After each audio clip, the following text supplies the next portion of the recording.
Today we uncover the shocking truth about UK ice cream and lollies. Remember when the ice cream vans chimed down the street meant everything stopping for 5 minutes? You'd hear it 2 roads away, run for your pocket money, and stand at that little sliding freezer drawer trying to decide between the one with the bubblegum eyes or the classic on a stick. That ice cream actually tasted like something. It dripped down your hand on the walk home, and nobody minded. The ice cream in your supermarket freezer today isn't always the same product, wearing a familiar wrapper. UK multi-packs and premium sticks are filling supermarket freezers this summer, and what's actually inside some of them tells a very different story to what's on the box.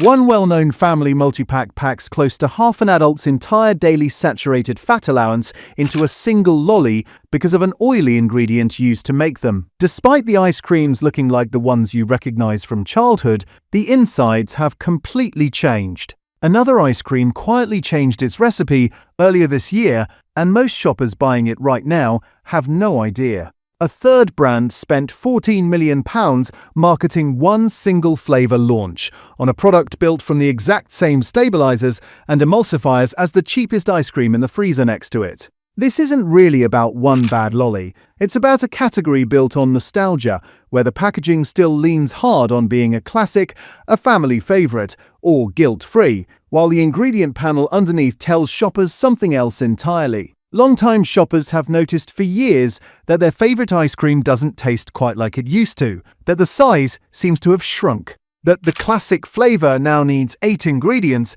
to make it taste like the 2 it used to rely on. This video is for anyone who's ever stood in the frozen aisle, wondering whether they're still buying the ice cream they remember or just the name on the wrapper. So we went through the major brands currently sold across British supermarkets, checked the current labels, tracked down what's actually changed over the years, and we'll go through the 12 ice creams and lolly brands you have to avoid completely, and then we'll go over the 11, which you genuinely need to try and deserve their spot in your freezer this summer. Because if you're not informed, you'll end up with a handful of industrial white slop, which has been coasting on a reputation they haven't earned in years. But before we get into it, if you'd like to see more of these supermarket investigations, hit that hype button below. It genuinely helps more people see this kind of thing, and every one of these videos exists because enough people wanted supermarkets and manufacturers held to a higher standard. It costs nothing, and it makes a real difference to what gets exposed next.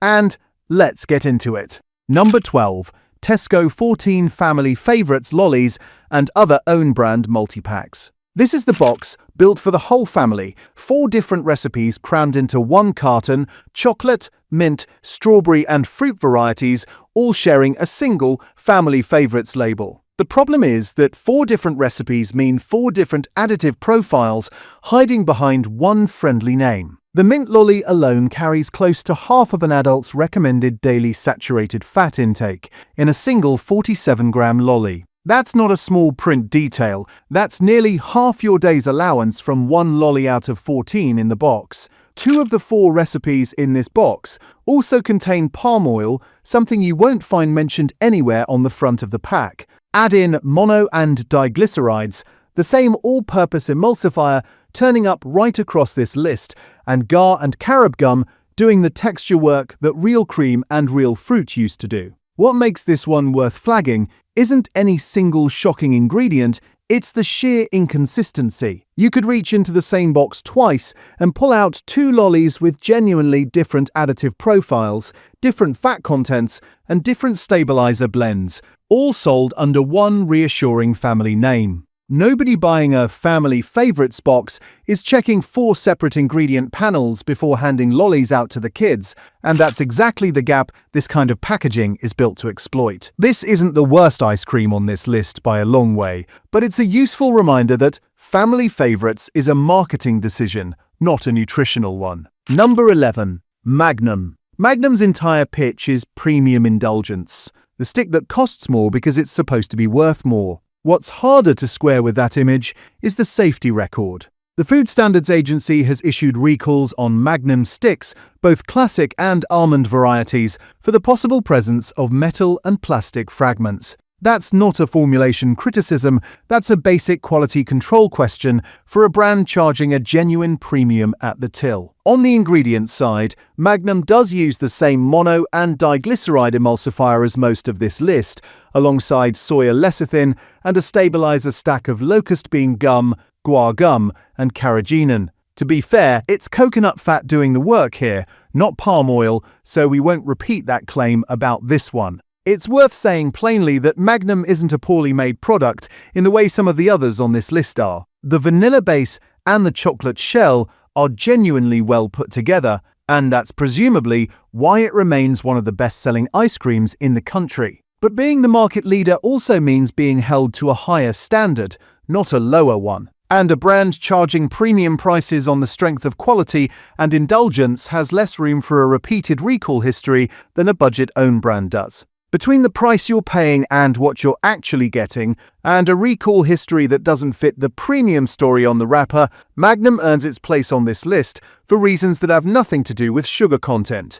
Number 10. Twister. This one deserves a proper explanation because it's the biggest single change on this whole list and almost nobody's talking about it. For years, Twister was one of the few mainstream multi-pack lollies genuinely suitable for anyone avoiding dairy, built around a plant-based recipe. Earlier this year, that quietly changed.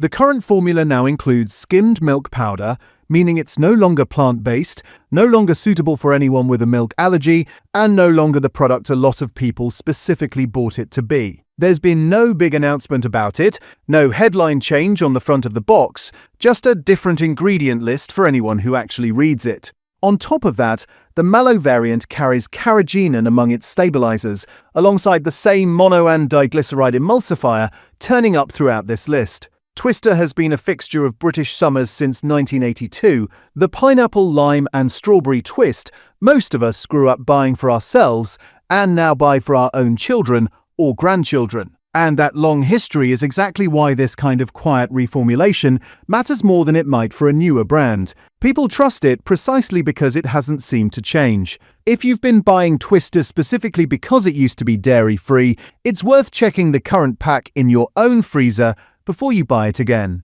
because the wrapper design hasn't changed nearly as much as what's actually inside it. Number 9. Fab has been around since 1967, which means it genuinely spans grandparents buying it for grandchildren who are now buying it for their own kids. That heritage is doing a lot of the selling here. Look past the chocolate description and the coating is a compound of coconut oil, glucose syrup, and colorings, dressed up in language that suggests something closer to real chocolate than what's actually inside. The vanilla ice underneath relies on the same mono and diglyceride emulsifier as most of this list. Worth knowing too, Fab isn't straightforwardly a Nestlé product anymore in the way older buyers might assume. It's made under license by Froneri, the same company behind several other classic names on supermarket shelves, which explains why so many of these heritage brands share strikingly similar ingredient lists once you actually line them up side by side. None of that makes Fab a dangerous lolly. But it does mean the retro tin sign nostalgia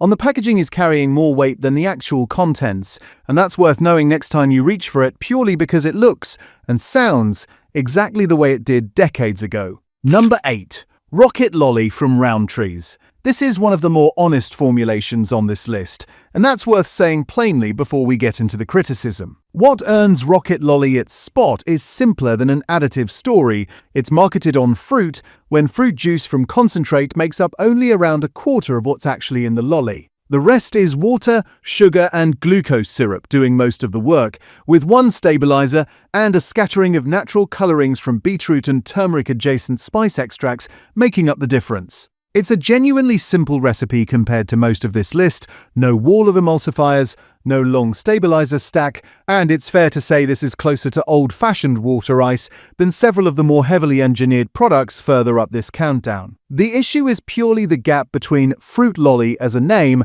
and what fruit actually contributes to it. 5 colorful segments, blackcurrant, orange, lime, raspberry, and pineapple, look like 5 distinct fruit flavors doing real work. When in practice, they're mostly built from the same base sweetened water with different colorings and flavorings layered on top. If you're buying it thinking you're giving your grandkids something closer to real fruit than a rocket lolly, it's worth adjusting that expectation rather than the shopping habit itself, because as far as this list goes, there are far worse ways to spend your money on a hot day. Number 7. Calippo. Calippo's trick isn't hidden in the ingredients, it's hidden in the shelf. Over the years, the brand has split into minis, tubes, multi-packs, and seasonal variants, and every new format looks like more choice for the same money. What it actually does is fragment the portion you're getting, while the packaging gives the impression of variety and value. The formulation itself is fairly plain: water, fruit juice from concentrate,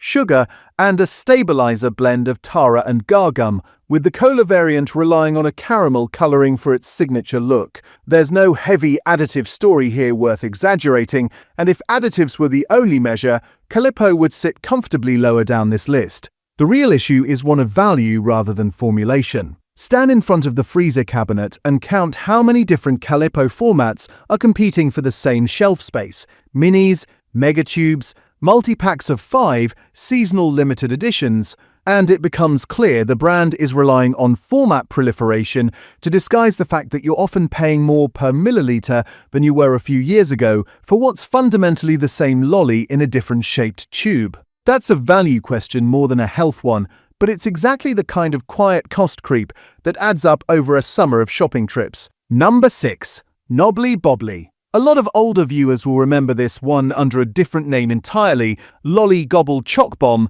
before it was rebranded decades ago. There's real lasting affection for this lolly among people who grew up with it, and plenty of long-time buyers have said for years that the current version doesn't compare to what they remember, describing the chocolate as tasting thinner and cheaper than the original. To be fair to the current formula, one thing has genuinely improved. Older versions used palm oil in both the strawberry and chocolate ice layers, and the current recipe has switched to coconut oil instead. That's a real step forward worth acknowledging rather than ignoring, and it's the kind of quiet improvement that rarely gets any credit because nobody puts "now with less palm oil" proudly on the wrapper. What hasn't changed is the mono and diglyceride emulsifier still doing the texture work in both layers, alongside gargum and sodium alginate. So this one sits in an unusual spot, genuinely better than it used to be in one specific respect, while still leaving plenty of longtime fans feeling the overall quality has slipped since the days it went by its original name. If you remember the Lolly Gobble Choc Bomb fondly, the honest answer is that part of what you're missing has genuinely gone, but part of what's changed since then has actually gone in the right direction. Number 5. Solero. Solero's whole image is built around being the lighter, fruitier option, a fruit sorbet swirl wrapped around vanilla ice cream, marketed as the guilt-free choice for a hot day. Look at what actually makes up the bulk of it, and reconstituted skimmed milk sits at the top of the ingredient list, well ahead of any of the named fruits. Pineapple, peach, mango, and passion fruit combined make up a relatively modest portion of the total recipe, with coconut fat, sugar, and the same familiar mono and diglyceride emulsifier filling out the rest. None of that makes Solero a bad lolly, and to its credit, it uses coconut fat rather than palm oil and does carry a genuine "no artificial colors or flavors" claim that holds up on the label. But the branding language, sorbet, exotic, guilt-free, promises something closer to a fruit-forward dessert than what the ingredient order actually delivers. It's worth remembering that Solero built its reputation in the 1990s, specifically by positioning itself against heavier, creamier ice cream sticks, the lighter alternative for people watching what they ate.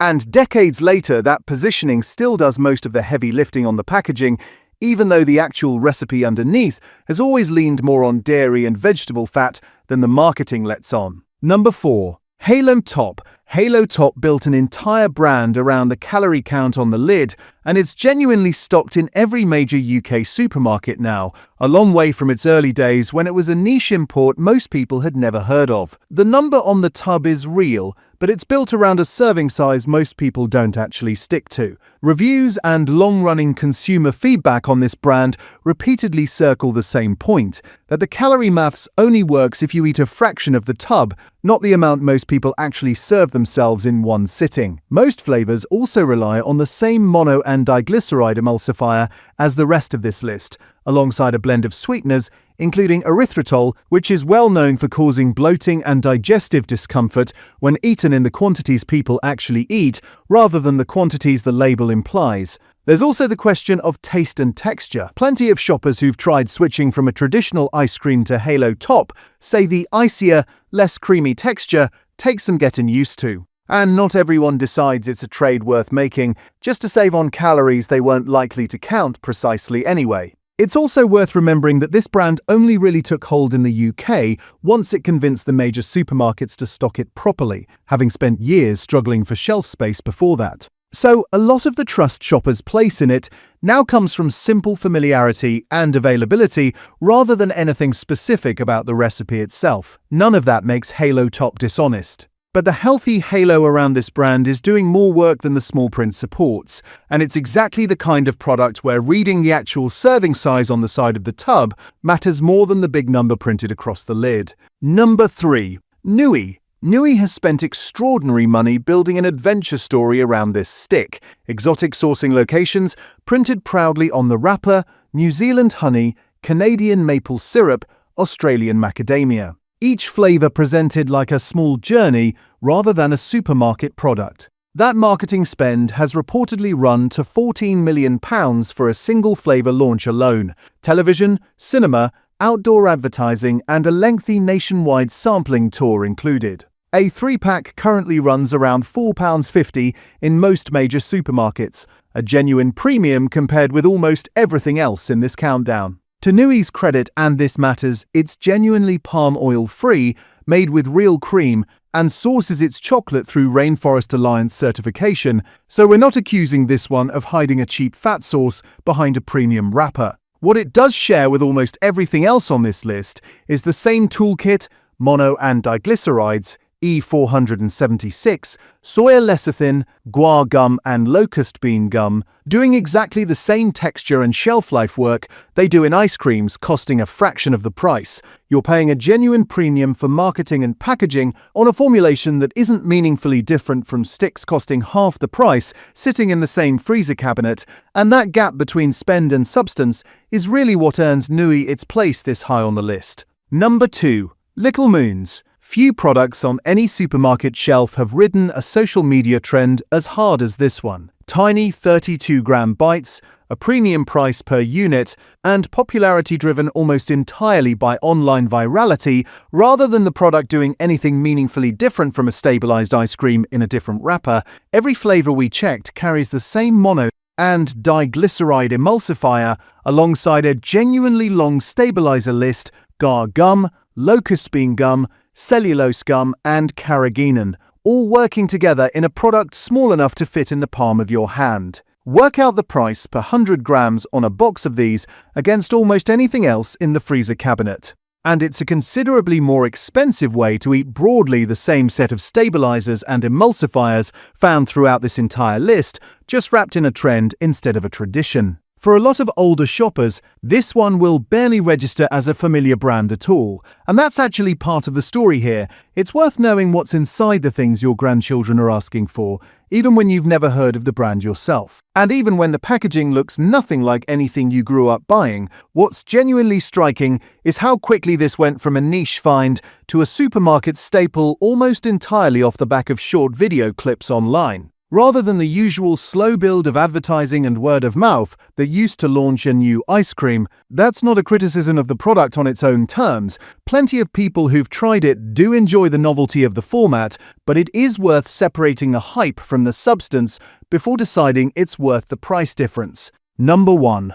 Oppo. Oppo's entire pitch is proper ice cream without compromising your health, and on paper, it sounds like the answer to everything wrong with the rest of this list. Independent ingredient analysis places Oppo in the same ultra-processed classification as several products it's specifically positioned against, based on its actual ingredient list, erythritol and stevia glycosides as sweeteners. Alongside the same mono and diglyceride emulsifier running through most of this countdown, plus a stabilizer blend that includes carrageenan, that's not a minor technicality, it's an independently sourced classification, not just our own reading of the label. The brand's own founders have spoken about wanting to let people indulge without the usual sugar and calorie cost, and there's nothing wrong with that ambition in principle. Plenty of people genuinely prefer how it tastes to other reduced sugar options, and the calorie reduction, compared with a traditional full-fat tub, is real and verifiable. But the gap between proper ice cream without compromising your health, printed across the lid, and an ultra-processed classification sitting underneath it is exactly the kind of contradiction this whole list has been built on. And it's a fitting note to end the countdown on, because it's the clearest possible example of a product's own marketing language creating an expectation its ingredient panel simply doesn't support. If there's one lesson worth taking from this entire investigation, it's that the word healthy on the front of a tub tells you almost nothing about what's actually inside it. And the only way to know for certain is to turn it over and read the label yourself, the same way we've done with every product on this list. So what does a genuinely good lolly look like this summer? Mostly it comes down to a shorter ingredient list where you recognize almost everything on it, real fruit doing more of the work than flavoring and coloring, and a price that reflects what's actually in the lolly rather than what's spent marketing it. It isn't about finding something perfect, because nothing on a supermarket shelf really is. It's about finding something honest, something where the wrapper and the ingredients underneath are broadly telling the same story rather than pulling in two different directions the way so much of this countdown has. A good rule of thumb, if you're standing in the freezer aisle without a video like this one to hand, is to turn the pack over before you put it in the trolley. If the ingredient list reads like a chemistry set, with 3 or 4 different gums and an emulsifier or 2, before you even get to any actual fruit or dairy, that's usually a fair sign the product is leaning harder on texture engineering than on the ingredients its name is built around. None of the products below are flawless, but each one earns its place through a genuinely different route: price, simplicity, provenance, or a formula that simply matches what it claims to be. First, Wall's Mini Milk. It's the cheapest, most down-to-earth name on this entire list, and it comes out ahead of most of the premium sticks above it. Built around real milk rather than a long stabilizer stack, it's proof that the most recognizable, least flashy lolly in the freezer can still be one of the better choices in it. There's something almost reassuring about a product this unpretentious outperforming lollies costing several times as much. And it's exactly the kind of comparison worth remembering next time the premium end of the freezer aisle is tempting you to spend more for less. Second, Del Monte, a trusted name most of us have bought fruit and juice from for decades, and its lolly range genuinely reflects that fruit-forward reputation, rather than borrowing it the way some of the avoid list does.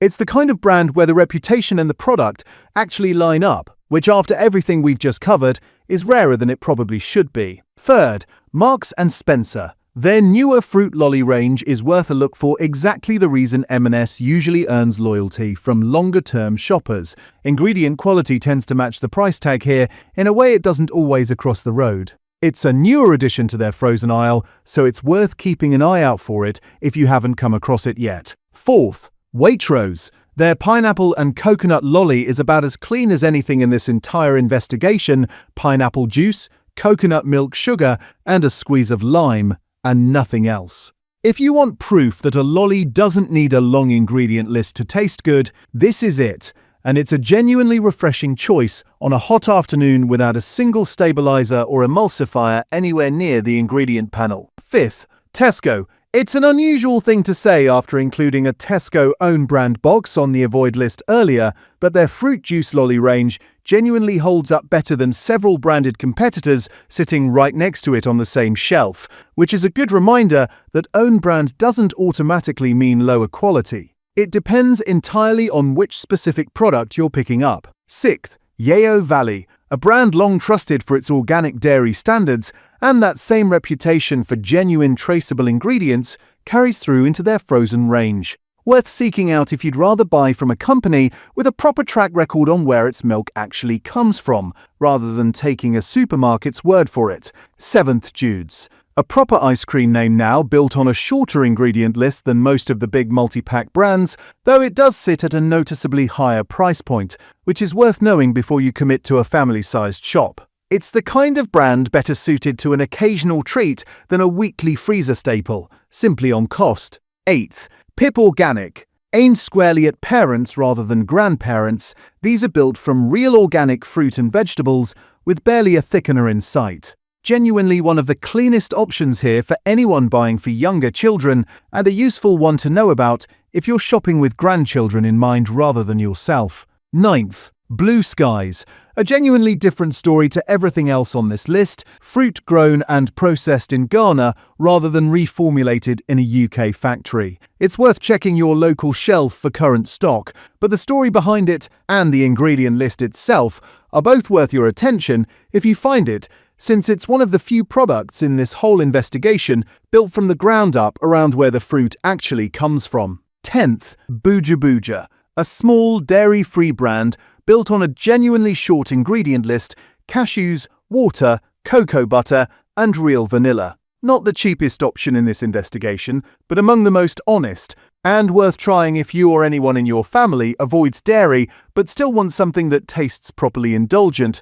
rather than like a compromise. And finally, Remio Gelato, an authentic Italian slow-churn gelato made the traditional way with real milk and real fruit, and one of the more genuinely well-made products in this entire investigation. If you can find it, it's worth trying, especially if you're used to supermarket lollies and want to taste what the category can actually be when it's made properly, with less air churned in and a noticeably richer texture than almost anything else covered today. So there you have it, 12 ice creams and lollies worth a second look before your next big shop, and a handful genuinely worth seeking out instead. What this whole investigation really comes down to is a simple point. Familiarity isn't the same as quality, and a brand you've trusted for 30 or 40 years can quietly change underneath you long before the wrapper ever catches up. That doesn't mean throwing out every old favourite. Some of them, like Wool's Mini Milk, have earned their place in the freezer for good reason. It just means it's worth checking every so often,